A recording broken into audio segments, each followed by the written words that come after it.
They laughed at her. In the middle of Seoul, they turned her dark skin into a joke, filmed her humiliation, and made her go viral for all the wrong reasons. She was invisible, until the most feared man in the city noticed her. Not a celebrity, not a billionaire, a mafia boss. The night she accidentally walked into a gang war, everyone expected her to disappear. Instead, he did something no one saw coming. He said, "Protect her." And suddenly, the girl they mocked became untouchable. But here's the twist. What if her humiliation wasn't an accident? What if someone close to her planned it?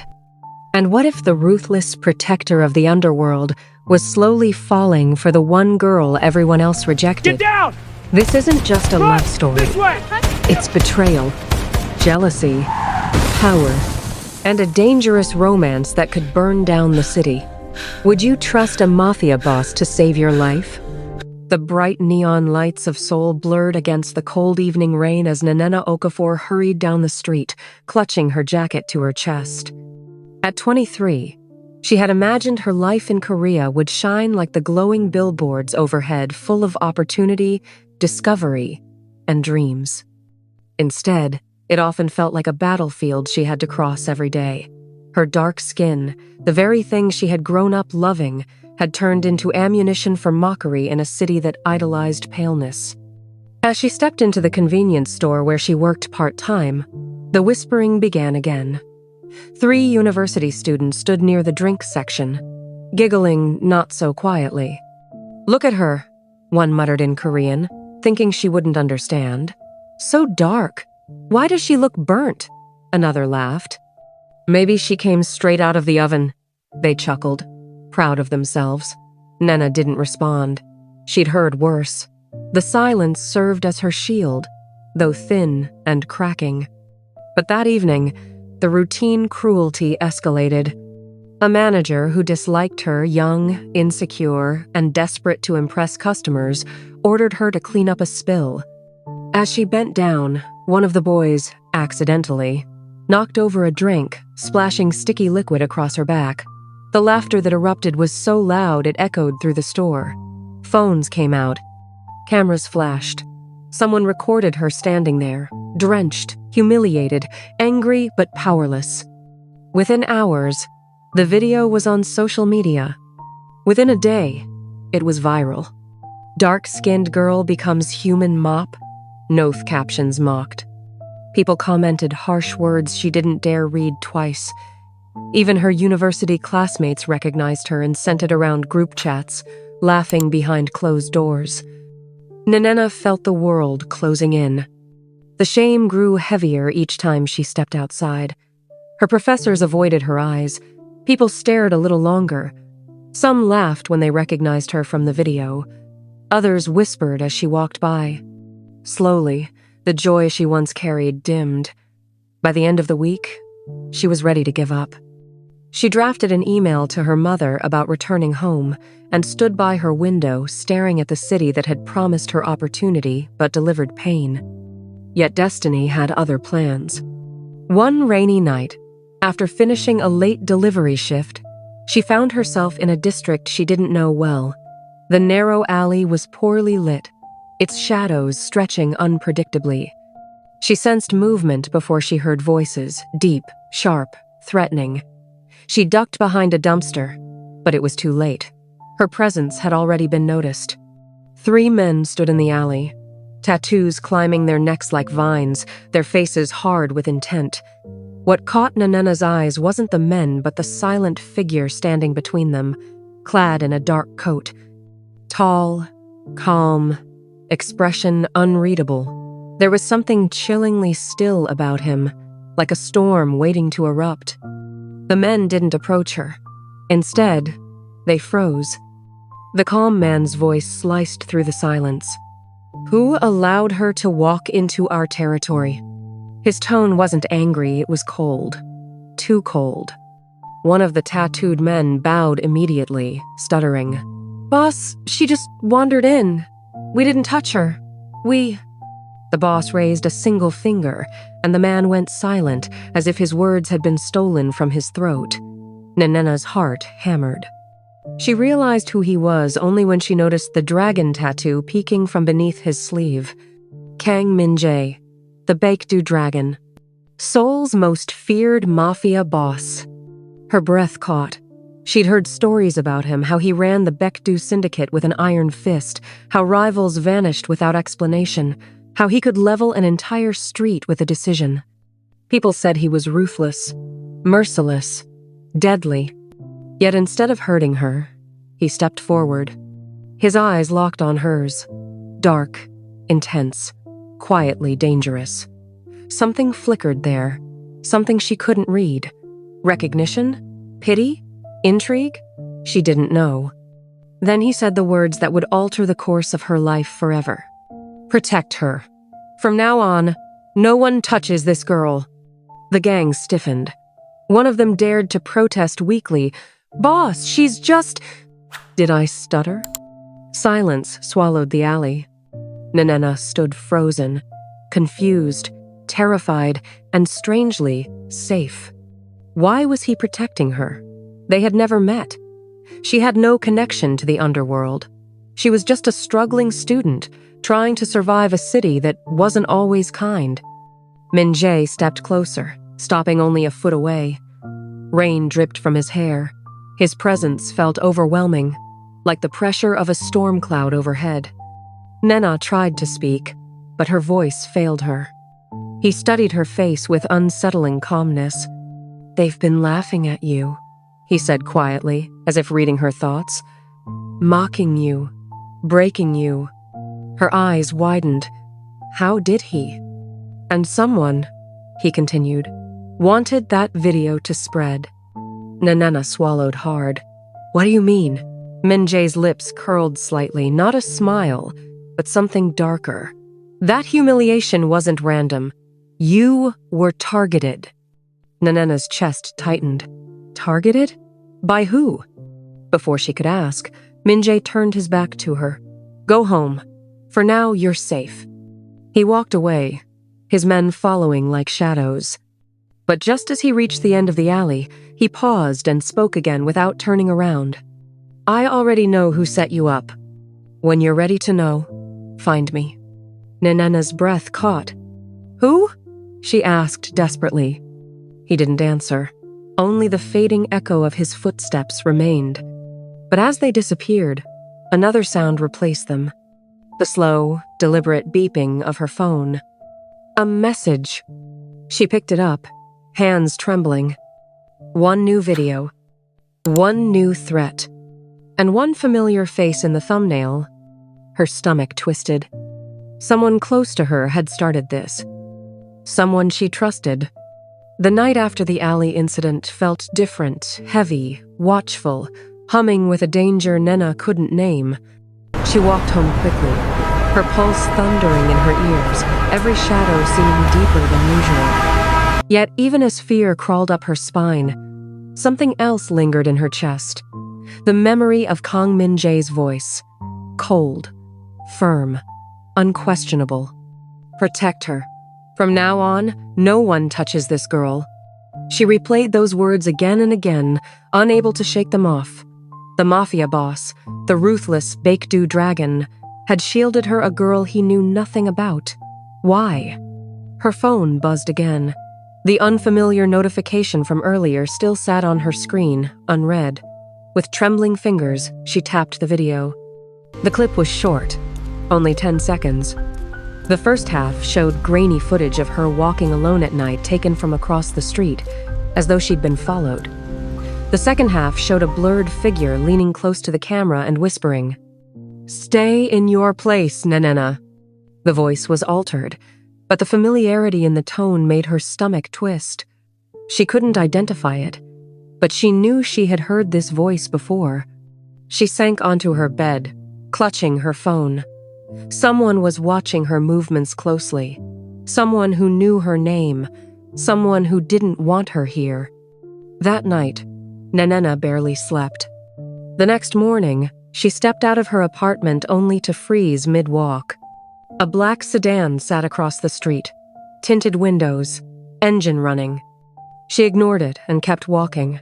But at the next corner, she saw another black car, different plate, same style. 2 men stood nearby as if pretending to smoke. They weren't smoking. They were watching. She quickened her steps. At the bus stop, one of the men slowly adjusted his sleeve. A dragon tattoo inked into his wrist flashed under the sunlight. Her heart stopped. Baekdu. Min-jae had said she was protected. Apparently, he meant protected everywhere. When she arrived at the university, she braced herself for the usual stares, laughter, and whispered insults. Instead, silence greeted her. People looked at her, then quickly looked away, faces tight with fear. The group of girls who usually mocked her pretended not to see her at all. One boy even stepped aside to give her space. She didn't understand until she turned toward the courtyard and saw them 3 men in black suits standing near the fountain, hands clasped in front of them, scanning the area like military snipers. Students kept their distance. The message was clear.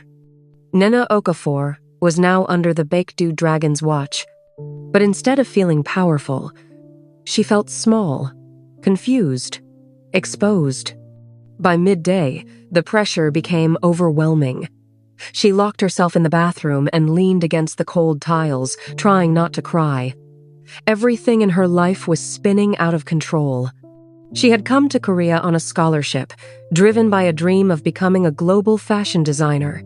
She had wanted to learn, explore, grow, but instead, she had found rejection, ridicule, and now, Mafia shadows lurking behind her steps. Her mother didn't know she was struggling. She hid her pain behind cheerful phone calls, afraid of disappointing the people back home who believed she was thriving abroad. "Lord, what is happening to me?" she whispered, clutching her chest. Her reflection stared back at her from the mirror, dark, beautiful, and bruised in places invisible to anyone else. She wondered what version of herself would emerge from this storm. Across the city, inside a dimly lit office with floor-to-ceiling windows, Kang Min-jae stood with his hands in his pockets, listening to the updates his men provided. "She was followed last night, boss," said Junho, his right-hand man. "The rival gang, the Black Serpents, they know she's under your protection." Min-jae's jaw tightened, though his expression stayed calm.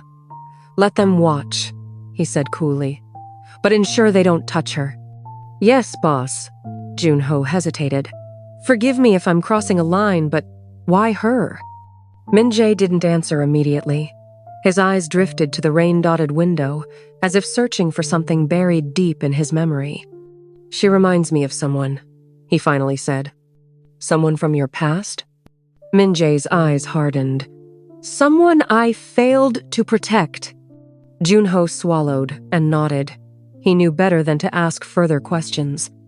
As he left the office, Min-jae whispered to himself, almost painfully, "Not again. I won't let it happen again." Whatever his connection to Nenena was, it ran deeper than simple curiosity. By evening, Nenena sensed the danger shift. The usual fear of being mocked was replaced by a heavier dread. The feeling of being watched by people far more dangerous.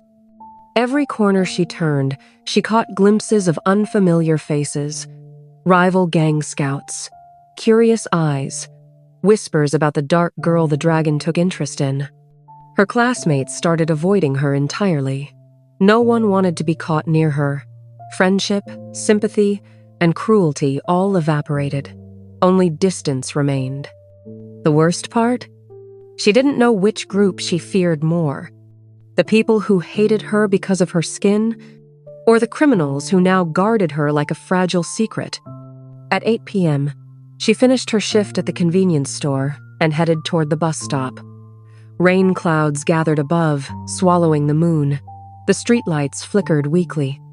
She sensed it before she saw it. A presence behind her. Footsteps matching hers. Slow, purposeful, following. She quickened her pace. The footsteps quickened too. Her breath hitched.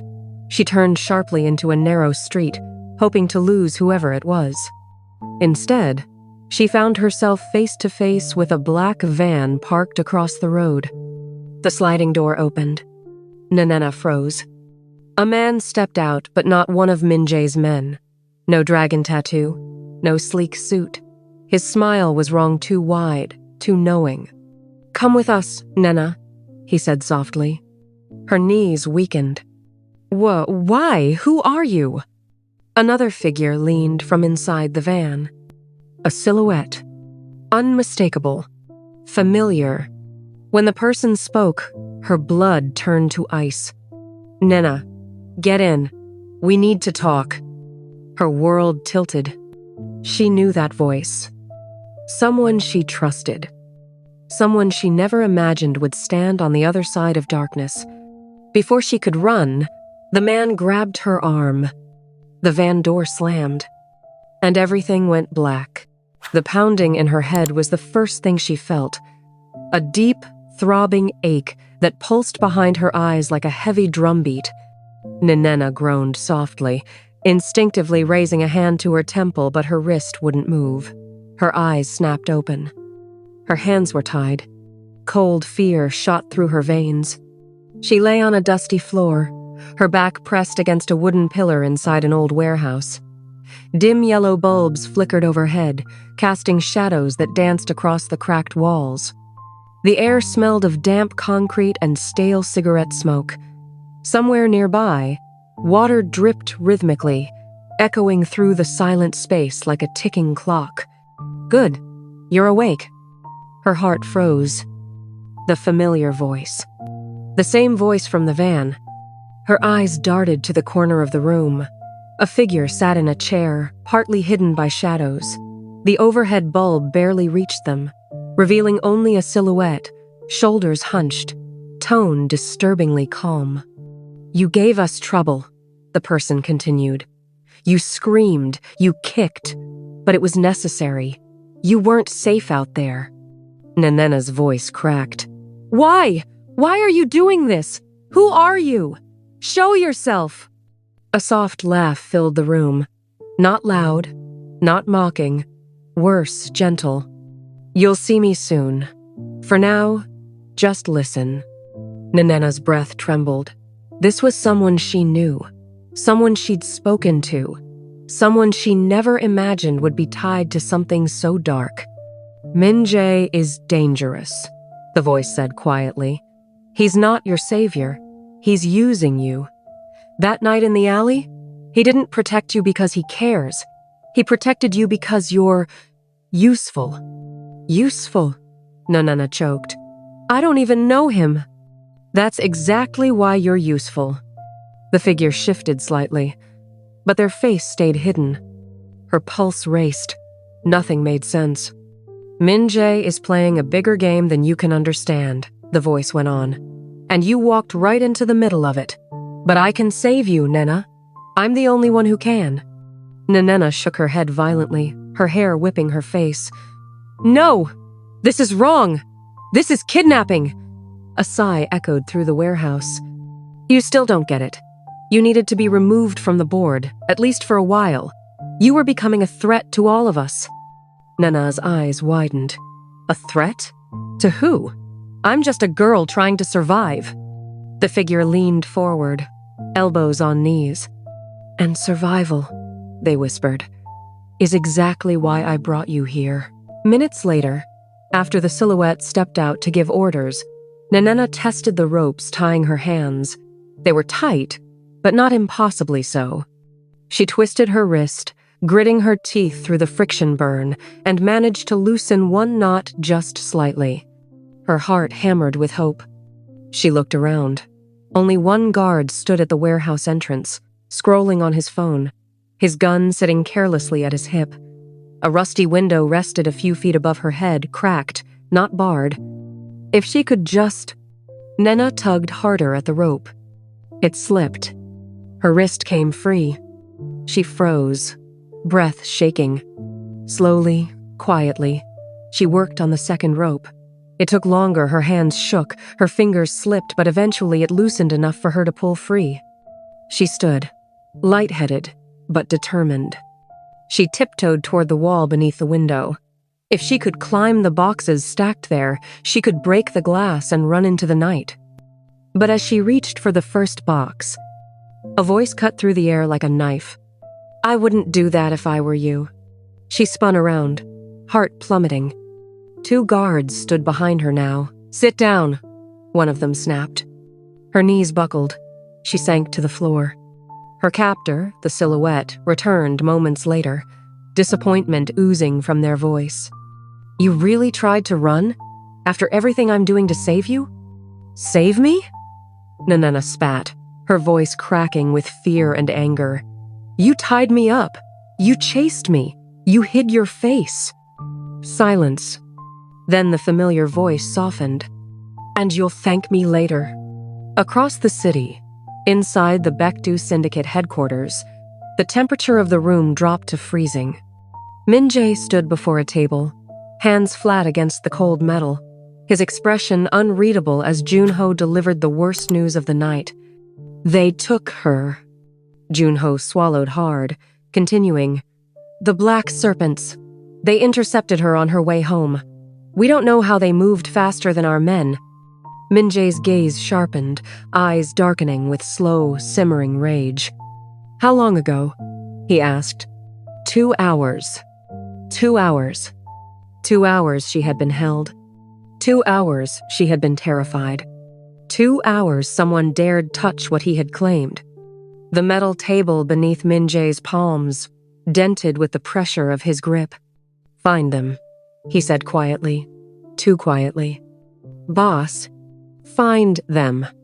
Junho nodded sharply. "Yes, boss."